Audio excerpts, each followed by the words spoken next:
This plane has only one passenger, and he is 3,500 years old.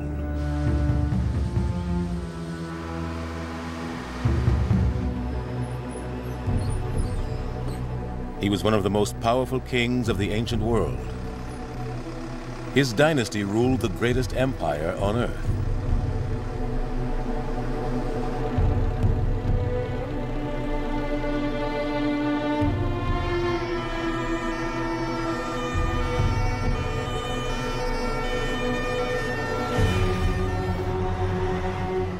Today, some see him as a genius, the first king in history to believe in a single god. For others, he was a madman and a heretic.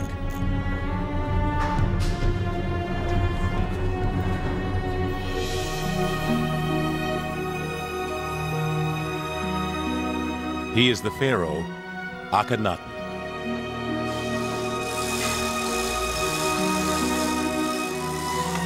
This is the story of Akhenaten and his family. His father, Amenhotep, the richest ruler in the world. His son, Tutankhamun, who was buried with the greatest treasure ever discovered. And Akhenaten himself, who embarked on a revolution that brought the Egyptian empire to the brink of disaster and changed the world forever.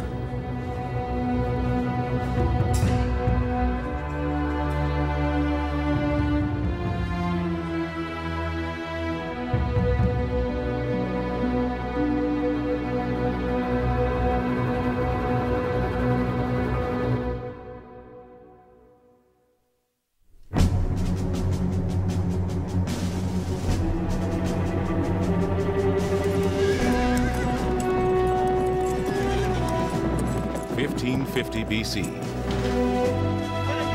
For over 100 years, Egypt had been overrun by foreigners.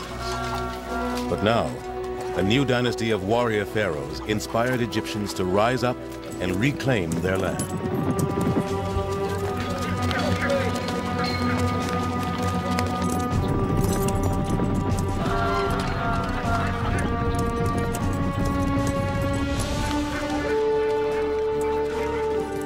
Egypt's armies surged beyond their traditional borders. On battlefields deep in foreign territory, they created the largest empire the world had ever seen.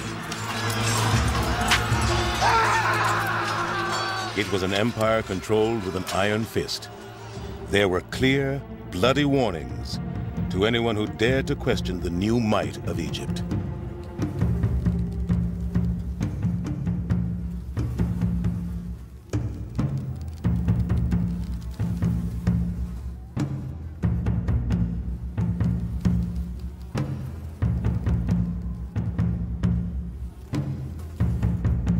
Egypt was now the most powerful and feared nation on earth. And in 1390 BC, there was a new young pharaoh on the throne. His name was Amenhotep, meaning the god Amen is satisfied. His forefathers had led Egypt into battle. Now this young pharaoh faced a completely different challenge.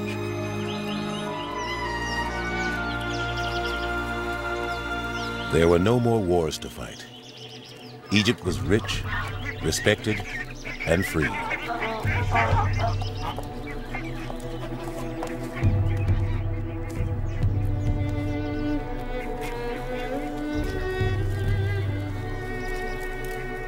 Amenhotep's challenge would be to protect this peace and prosperity, ruling Egypt's vast, sprawling empire.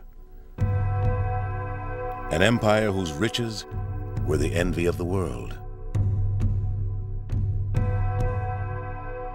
When he comes to the throne, it really marks the beginning of peace. And it's a time when the wealth of all the empire pours into the coffers of the pharaoh. You could probably think of it as the golden age of empire and Egypt. Amenhotep III would have been the richest man in the world. He had the gold of Nubia. He was able to command the cedars of Lebanon.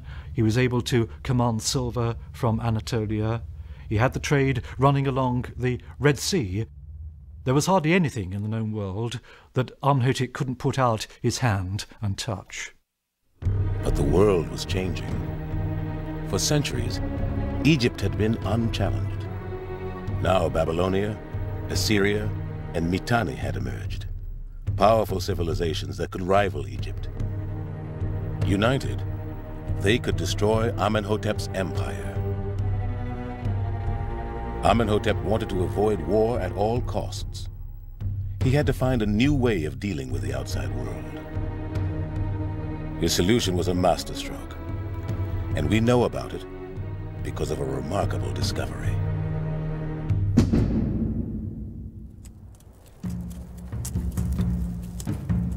In 1887, a peasant woman was digging near the Egyptian town of Amarna.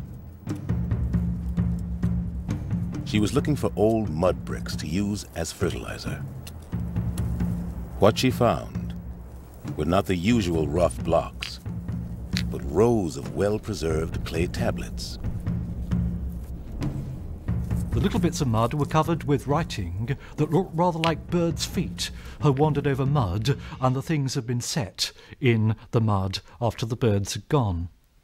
The lady didn't know what they were, but picked some of them up. These humble clay tablets were not bricks, but letters, and they were the key to Amenhotep's success. The peasant lady had stumbled across the diplomatic record office of the capital of the ancient world. The Amarna letters throw a flood of light onto the politics of the Near East. These small tablets were the correspondence between Pharaoh Amenhotep and the other rulers of the Near East. The strange marks covering them are minuscule writing. They contain as much information as the inscriptions on all of Egypt's greatest monuments. They reveal Amenhotep was controlling his world not with weapons, but with words. The pharaoh had become a diplomat. I would describe it as the most important discovery of the ancient world, probably, in terms of understanding of political life. Not the most visible, not the most artistically appealing, but the politically most significant discovery of the ancient world. At a time when most people on Earth could not read or write, Egypt was conducting a lively dialogue with her rivals.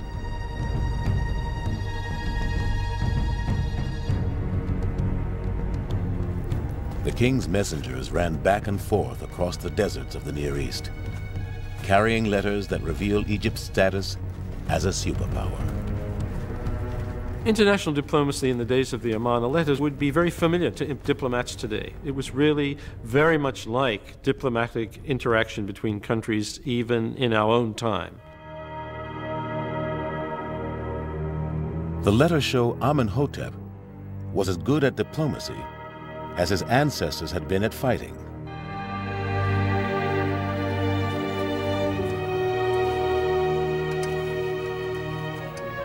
Ambassadors flocked to Pharaoh's court, bringing gifts of friendship.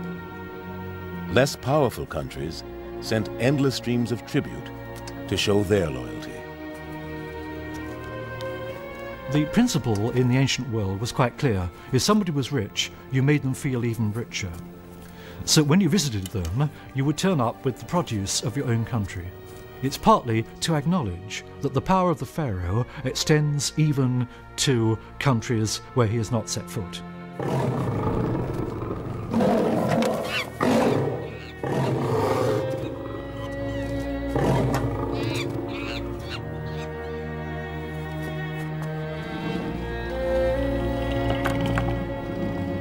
Scenes painted in Egyptian tombs show how these dazzling displays of tribute must have looked. Priceless objects flooded in from all over the known world, from Minoan Crete to biblical Babylon.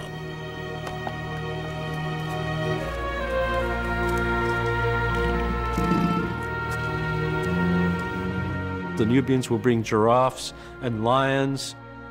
The Syrians may bring bears, which are found in the mountains of Syria. Other places will bring characteristic animals and birds of their countries. It was a very dramatic, physical, dynamic expression of what the empire meant for the Egyptians and what it was composed of, and above all, how central the Egyptian king was to this whole system.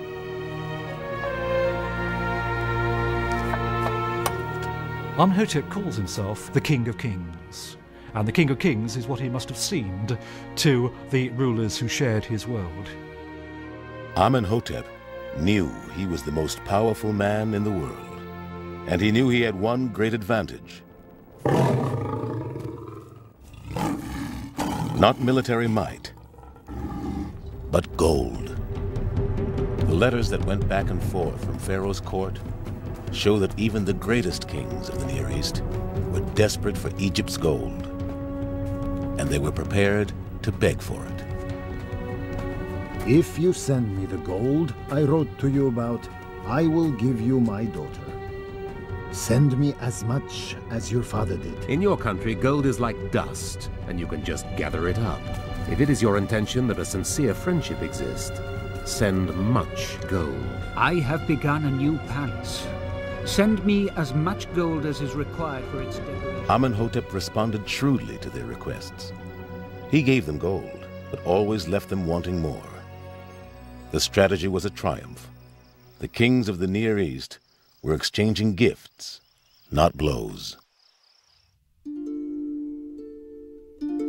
The most precious gift of all was a foreign princess as a wife, plus her dowry and retinue. Amenhotep employed his personal ambassadors to find him the very best brides. It was about much more than Pharaoh's sex life. Amenhotep's harem was full of the most beautiful daughters of the most powerful kings of the age.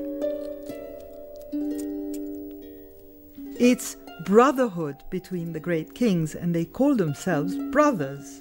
And if you marry the daughter of another king, then you really are part of a family. But this was not a two-way process. In one letter, the king of Babylon complains bitterly that Amenhotep has refused to send him an Egyptian princess. When I wrote to you about the possibility of my marrying your daughter, you wrote to me as follows. No daughter of a king of Egypt has ever been given to anyone. Why not? You are a king, and do what you like. It was a useless complaint. No Egyptian princess was allowed to marry into a foreign court, for fear it would give a foreigner a claim to Egypt's throne. But the Babylonian king suggested a devious compromise. Send me a beautiful woman, as if she was your daughter. Who will be able to say this is not the king's daughter?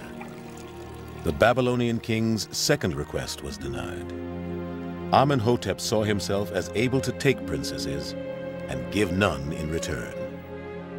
I see him as a very, very intelligent man, and he obviously uses his position extremely carefully. So, although there is great respect for the other kings of the time, he is always one cut above everybody else. Amenhotep was more wealthy and powerful than any previous pharaoh, and soon everyone would know it. He would channel the vast resources of the empire into the largest building program the world had ever seen. To embark on a building program was one of the best ways for an Egyptian king to present himself as a hero, as an achiever, as a doer.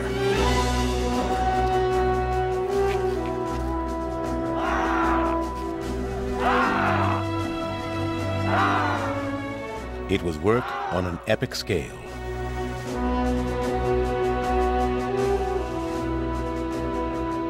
The countless sandstone blocks hewn from the Egyptian quarries have left caverns that are themselves like temples carved out of the rock. It was a triumph of organization. Soldiers, cooks, doctors, and water bearers were all sent into the desert to support the quarrymen.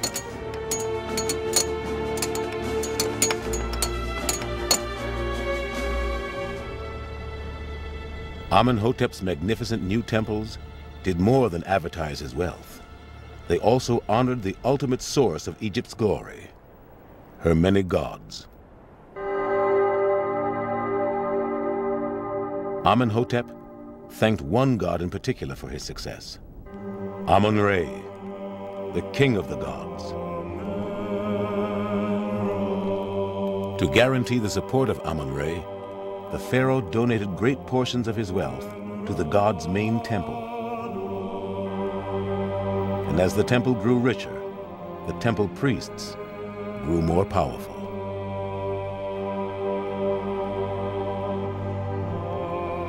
The priests who control these vast establishments have power. They have financial power, they have political power as well.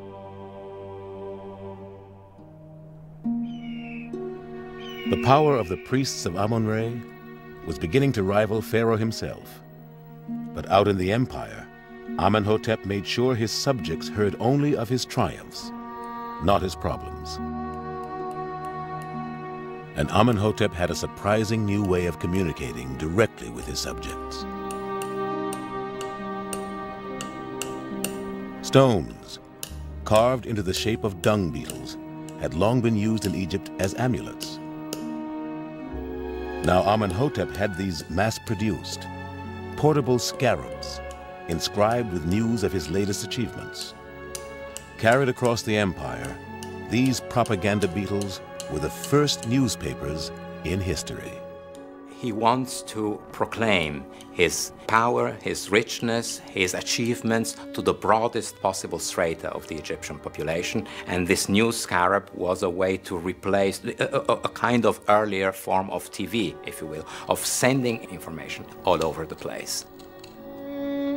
It was by news scarab that the outside world first heard Amenhotep had chosen his queen. In addition to the minor wives in his harem, every pharaoh selected a chief queen. To strengthen the royal line, she was often a sister or close female relative.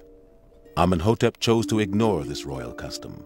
He proudly announced that he was marrying a commoner, the daughter of a chariot officer, a woman called Ti. The chief queen, Ti. Her father's name is Yuya, and her mother's name is Tuya. She is the wife of a mighty king. We get a sense of a very strong woman. The portraits are extraordinary, and they do for once convey something of the person, because there is no blandness to Queen Ti. You look at her and you think, ooh, she really was something else, this one. Queen Ti was not an easy queen. She was so strong, and you can see that from the statues of this queen, how she was equal to the king in size. Queen Ti was more than just a chief queen. She was Amenhotep's near equal. Far down the Nile in Nubia, Amenhotep made this stunningly clear by building a pair of temples, one for Queen Ti and one nearby for himself, here at Soleb. These temples were not just built for the royal couple, they were actually dedicated to them. Deep in the southern part of his empire, Amenhotep and Ti were worshipped as gods. The shadow of Pharaoh extends in stone along the Nile to the African provinces of his empire. He is there in a physical presence, looking out over the empire that he controls. Amenhotep's message to his Nubian subjects was clear. At the base of the columns at Soleb are images of captive Nubians, a graphic representation of Pharaoh's power for all to see.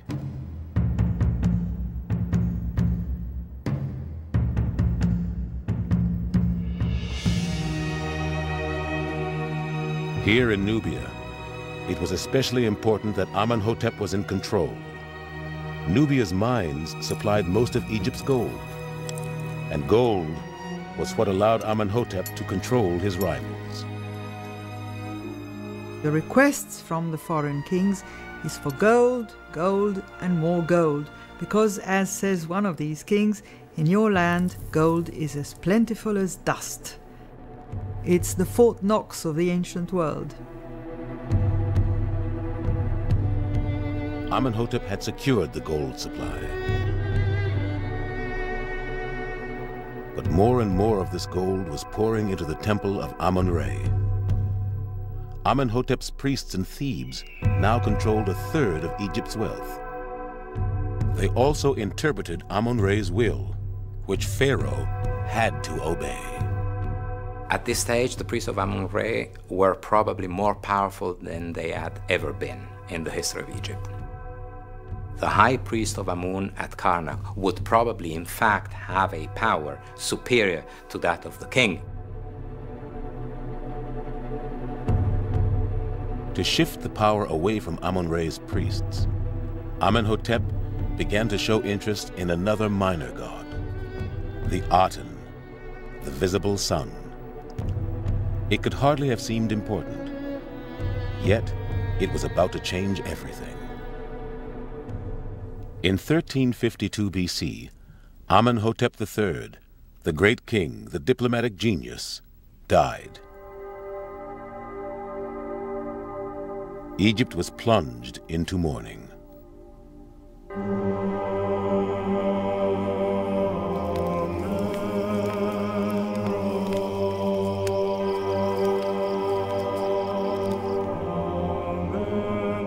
The death of the king must have been a terrible event. This is a man who had dominated politics, religion, the life of not only his subjects, but the life of the empire for such a long time. Even in the Near East, Amenhotep was mourned by his rivals. Foreign kings wrote to his widow, Queen T, expressing their personal grief. I cried, I sat, I did not eat or drink.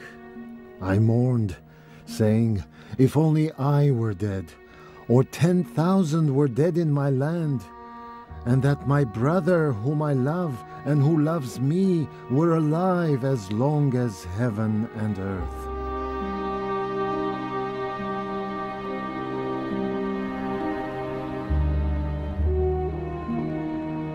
Amenhotep III died in the course of his 39th year. Probably in his last days he could look out over the empire that seemingly the sun would never set over.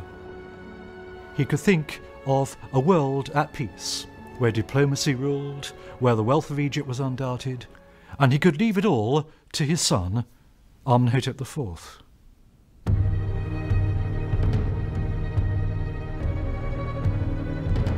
Amenhotep IV had grown up in the most powerful family on earth. Now he found himself pharaoh and ruler of Egypt's empire.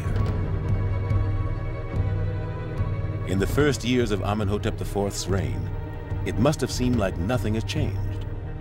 But at his court, the new pharaoh was encouraging ideas that would soon transform Egyptian society. A radically new style of art was flourishing. According to the artists, it was the pharaoh himself who had taught them. These artists rejected the conventions of traditional Egyptian art. Instead, they celebrated the vibrancy of the real world. Their work was sensual and filled with movement.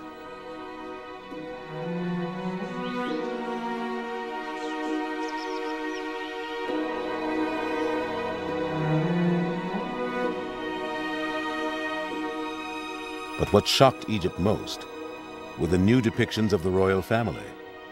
To a modern eye, they seemed peculiar. To conservative Egyptians, they must have been staggering.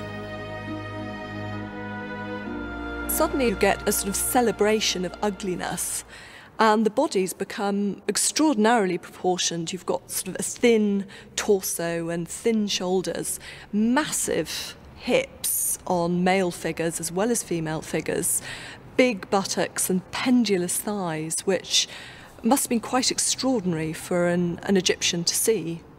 presumably, he was actually just trying to make a statement, sort of, hey, I'm different, doing something which completely breaks with tradition, must have been very shocking, and is a very good way, presumably, of getting yourself noticed as someone who is going to do something really quite radical. Amenhotep IV was embarking on a religious revolution.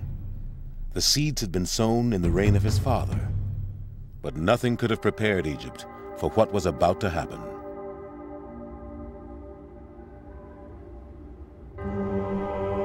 In the second year of his reign, Amenhotep IV abandoned Egypt's traditional gods. Even Amon-Ra, the king of the gods, was discarded. His temples were closed, and his priests were evicted. If you want to make a break with the past, you close the temples. You remove the means for these people to use or abuse their power. For this pharaoh, there would be only one god, the Aten, the visible sun.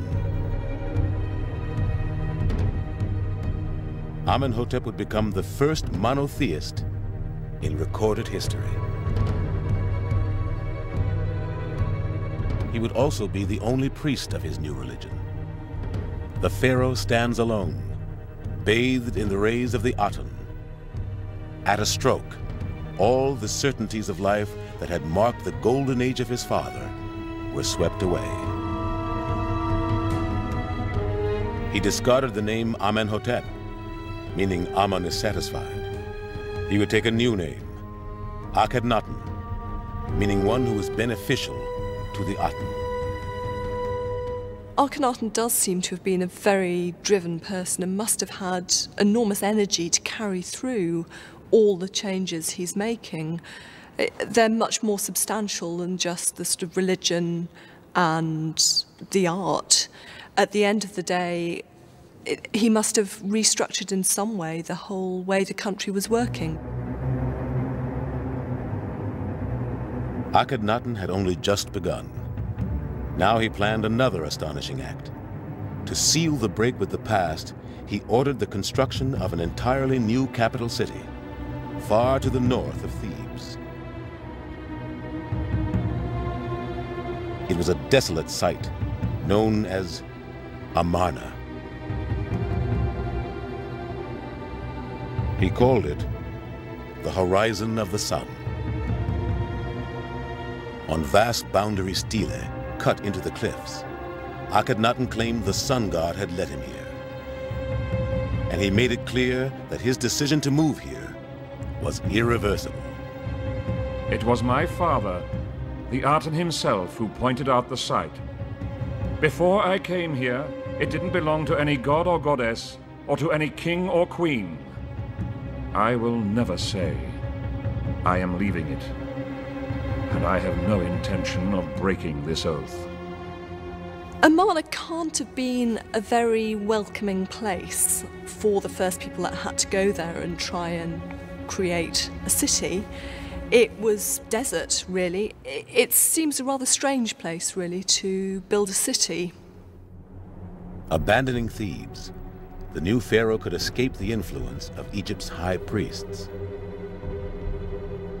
We have a situation in which Thebes, the city that was traditionally celebrated in Egyptian hymns, had in fact become a threat to the king, to the most important inhabitant of this city.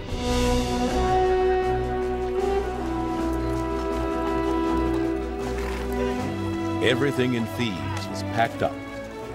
Akhenaten and his entire government, officials, scribes, soldiers, and artisans would move to the new desert site.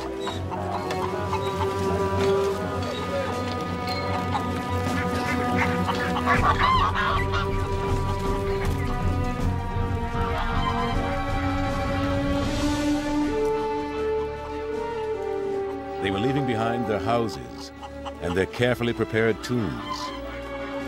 They were leaving behind the most cosmopolitan city in Egypt, built by Akhenaten's father. I don't think you would really have had any choice in the matter. If Akhenaten decides he wants to go there, everybody goes. The whole court would have had to get up and go there, and all the hangers-on, everybody who would be part of court life would have had to get up and move to Amarna.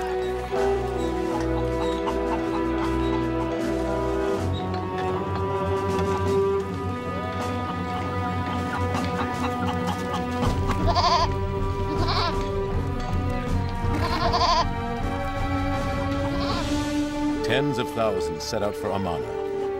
Ahead lay a 200-mile journey up the Nile to a new life in the new city, all part of Akhenaten's great experiment. The new capital city had been built on an unprecedented scale. It was 8 miles long and 3 miles wide.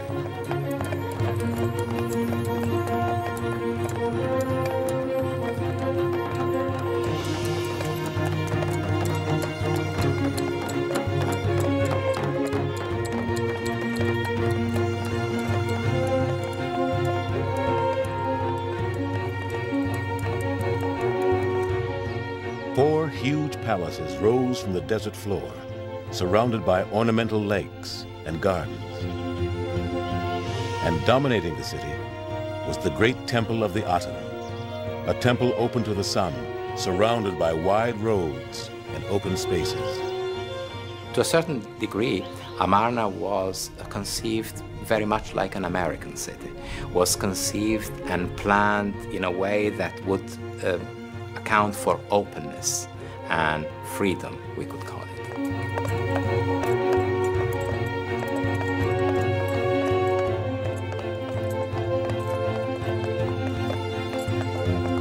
The whole city was one great stage on which Pharaoh could demonstrate his devotion to the Aten.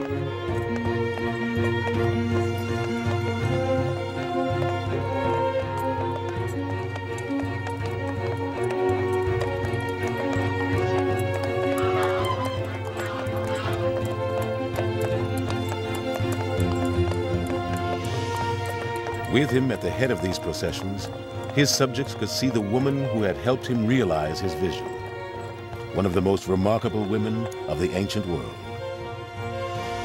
But her face would not be seen again until the beginning of the 20th century.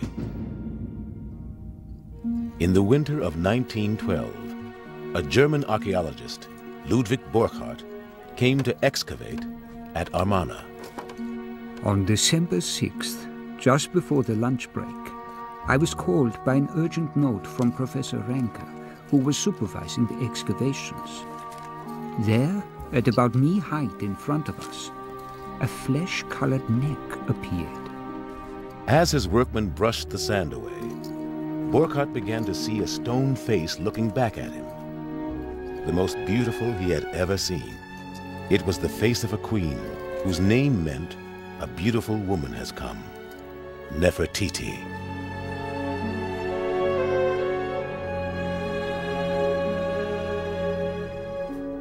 Stunned, that evening Burckhardt wrote just one line in his diary.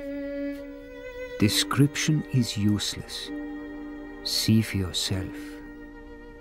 In real life, Nefertiti was as remarkable as her statue. Like her mother-in-law, Queen T, Nefertiti played a prominent role in public life. She and Akhenaten stood together at the head of the new regime. If you look at the role Nefertiti plays in the Amarna period, it is almost as important as that of Akhenaten. So she's there, present all the time. She's even shown in some of the reliefs smiting the enemy, as a pharaoh is always shown. So Nefertiti is not just a beautiful woman, she's a very, very important element in this new and incredible experiment. Nefertiti is also the only Egyptian queen intimately described by her husband. Verses of love and devotion over 3,000 years old. She stands out in the palace, fair-faced and beautiful. At the sound of her voice, rejoicing breaks out. Her appearance fills the king with pleasure. She is the chief queen, the king's beloved. the mistress of two lands, Nefertiti. Nefertiti was not the only woman in Akhenaten's life. In the northern apartments of the palace, Nefertiti brought up their 6 daughters. In the few surviving reliefs, we see the princesses, 6 little girls growing up in the city of the sun, well loved by their father and mother.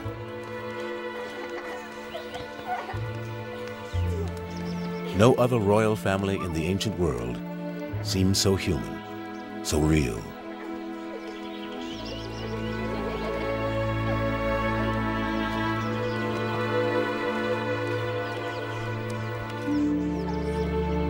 Stele even show Akhenaten and his wife playing with their children. A brief moment in time captured 3,300 years ago.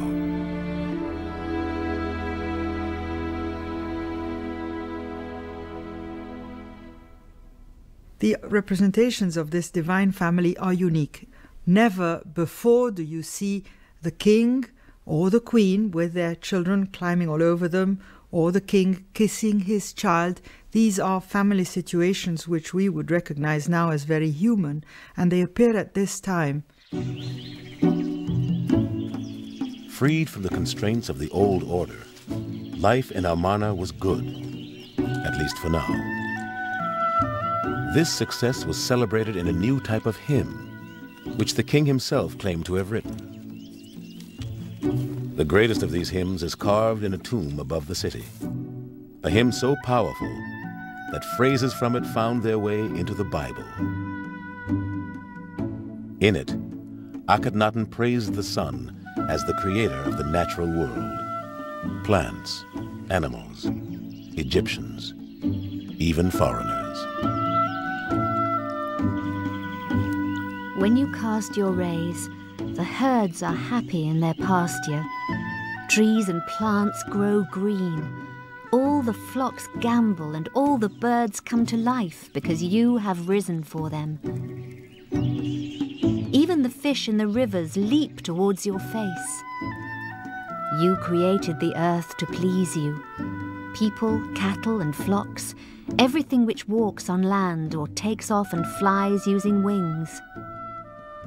The general message of the great hymn to the Aten in Amarna is that life comes from the sun god, and life is distributed equally over the earth, equally among nations, equally among people, equally among animals.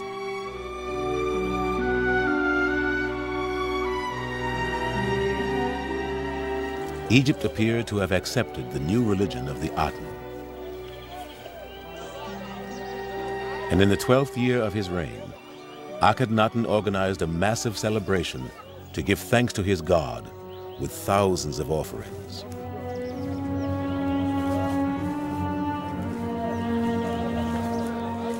Even the elderly Queen Mother, Ti, paid a royal visit.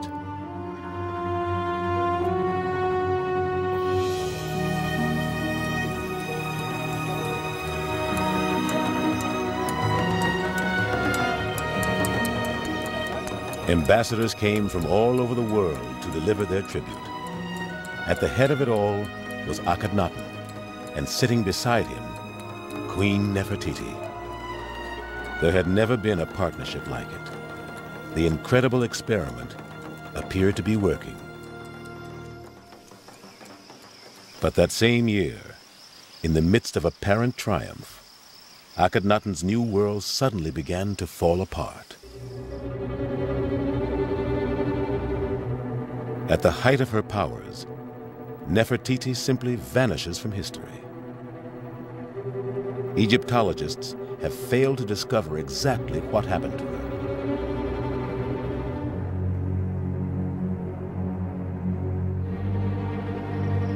Personal tragedy heaped upon the pharaoh. Nefertiti was gone. His mother, the great Queen Ti, died soon afterwards. So too did one of his minor wives, and even one of his daughters. After 12 years of tolerance, Akhenaten began to turn his power to destructive ends. Once he had been content simply to replace Egypt's traditional gods. Now he actively began to persecute them, and Amun-Re bore the brunt of his fury.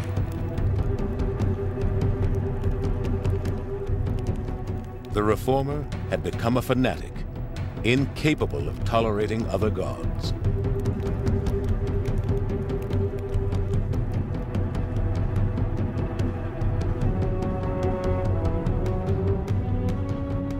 Akhenaten was certainly the first monotheist, but also certainly the first religious oppressor in the history of the world. Wherever they could be found, the name and image of Amun-Re were destroyed. No reference to the god was too far away or too inaccessible. He sent out what must have been armies of men with chisels, along with people who could read the walls and find the names of the gods to be removed. Akhenaten even attacked the memory of his beloved father, Amenhotep, gouging out the part of his name that mentioned Amun. The name Amenhotep means Amun is satisfied. Akhenaten removed the Amun portion of the name of Amun is satisfied because obviously under his reign Amun was certainly not satisfied. And so he in fact inflicted a punishment on his own father's name in order to comply with his own religious views, with his own religious fanaticism. Consumed by his religious fervor, Akhenaten had lost touch with the outside world. Letters poured in to warn Pharaoh that his empire was under threat. Old allies, princes and vassals wrote begging him for help. The king, my lord, should be informed that the king of Hatti has seized all countries that were the vassals of the king. We've been writing to the king, our lord, for 20 years, but we haven't heard a single word back from... In Canaan, some locals beat my merchants and stole their money. Canaan is your country, and its kings are your slaves. I keep writing to the palace, but you never reply. Those princes and those people in the east were crying, "Help us!" But his ears did not hear anything. Akhenaten ignored the desperate pleas of his subjects. The empire his father had worked so hard to maintain was now in danger. As their world began to fall apart, Akhenaten's oldest officials must have remembered how things had been under his father. One could say that Akhenaten did all he could in his power to destroy his father's legacy. So at the end of his reign, what used to be a very cohesive power in the international arena is a country on the verge of crisis. Only the pharaoh's personal charisma held the dream together. Then in 1336 BC, Akhenaten died.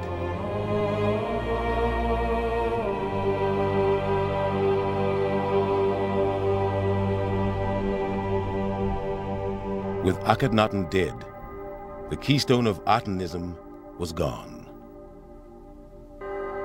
In the hills above the deserted city, work was abandoned on the tombs of Akhenaten's courtiers.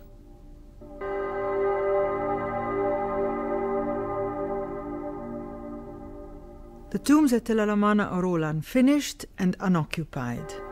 The paintings are barely finished in some cases. It's almost as though somebody has just heard the king has died, we're going away, drop your tools and go.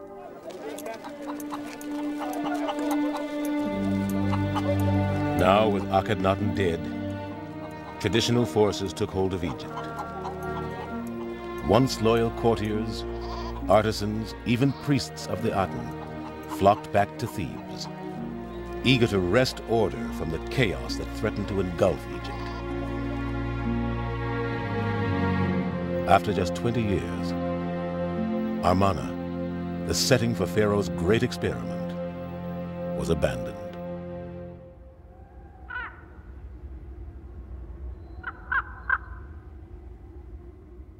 Emerging from the chaos came a new king, a 9-year-old boy. This child pharaoh had grown up in Akhenaten's palaces, his son by a minor wife. His name was Tutankhamun, meaning the living image of the Aten. Tutankhamun inherited a dynasty, a country, and an empire staring disaster in the face. But he was only a boy. Those who had lost out under Akhenaten seized their opportunity. They would use the young king to their own ends. First, they would have to change his name. Tutankhaten became Tutankhamun, the living image of Amun. Tutankhamun is, to a certain extent, a dual personality. He is a personality in between the Amarna and the post-Amarna age. He certainly breathed Amarna air. He was imbued with this intellectual innovation. On the other hand, he was also the first pharaoh of the post-Amarna era. He was a puppet of the new leaders in Egypt, priesthood and military. In a carefully scripted decree, Tutankhamun blamed his own father, Akhenaten, for neglecting Egypt's traditional gods and plunging Egypt into chaos. When His Majesty's reign began, the temples of the gods and goddesses were in ruins. Their shrines had crumbled into piles of rubble choked with weeds. Their chapels were little more than footpaths. And the land was in chaos because the gods had abandoned it. Tutankhamun's solution to these problems was simple. There is a very important proclamation to the effect that order is being restored and then things are going to go back to the way they were before. So this is the bringing back of Amun, of the ancient gods, of the old order. The old gods, the temples, and above all the power of the priests of Amun-Re were restored. The Aten was relegated to a minor place in the pantheon. No one went to its city. No one spoke of it. Akhenaten's heresy had simply never happened. By the time Tutankhamun was 19 and able to rule in his own right, everything seemed to have returned to normal. But that same year, Tutankhamun died, suddenly and mysteriously. An examination of his skull has recently produced yet another theory concerning the Aten family, and that is that Tutankhamun may have been murdered. By whom? Question mark. It's a disaster for the family. It's a disaster for the royal family. There is no heir. Tutankhamun would only have been a footnote in Egyptian history if it had not been for the perseverance of a 20th century archaeologist named Howard Carter. In 1922, Carter discovered a tomb in the Valley of the Kings that few else believed existed.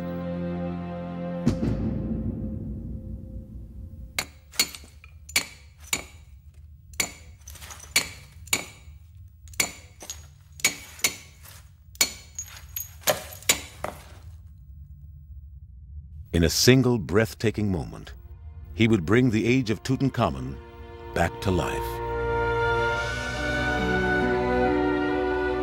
The dusty floor itself maintained eerie footprints of the last people to breathe that very air 3,500 years earlier. As you note the signs of recent life around you, the blackened lamp, the finger marks on the freshly painted surface, the farewell garland dropped upon the threshold, you feel it might have been put there yesterday. Time is annihilated by such intimate details as these, and you feel an intruder. Carter's find was unique. He had not just rediscovered Tutankhamun, he had unearthed the most fabulous treasure ever found.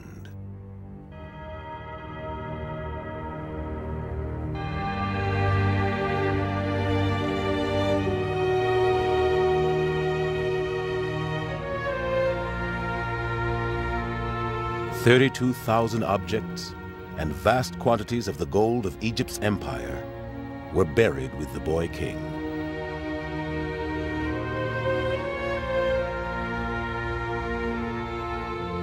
There were thousands of objects, 6 chariots, 4 ceremonial beds, endless containers in the antechamber alone.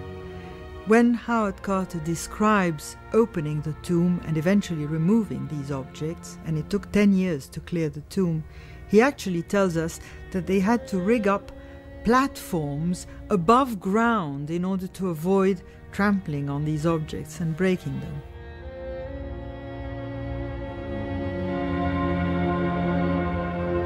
In spite of its astonishing contents, Tutankhamun's tiny tomb was not complete.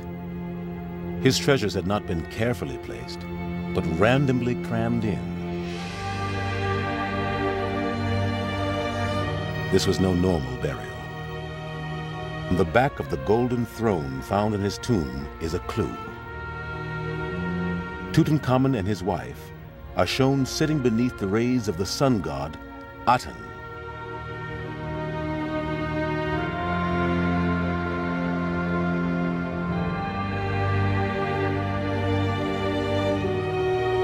Tutankhamun's officials had taken the opportunity to seal away this reminder of his father's reign and the period they found so shameful.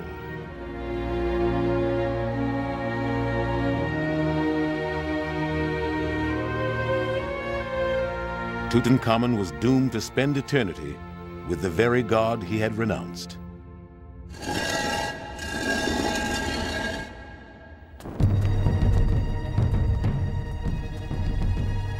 Tutankhamun died without an heir. The backlash could now begin, and it was savage. Every mention of the Aten that could be found was destroyed with ruthless efficiency.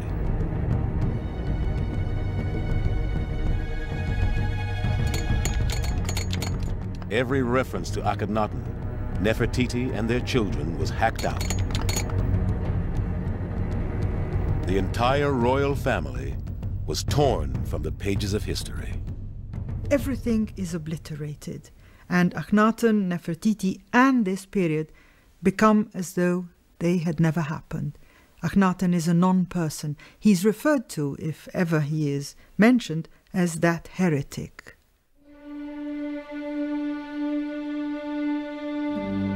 Amarna, the once great and beautiful city that witnessed the birth of monotheism, gradually crumbled back into the sand, abandoned for all time.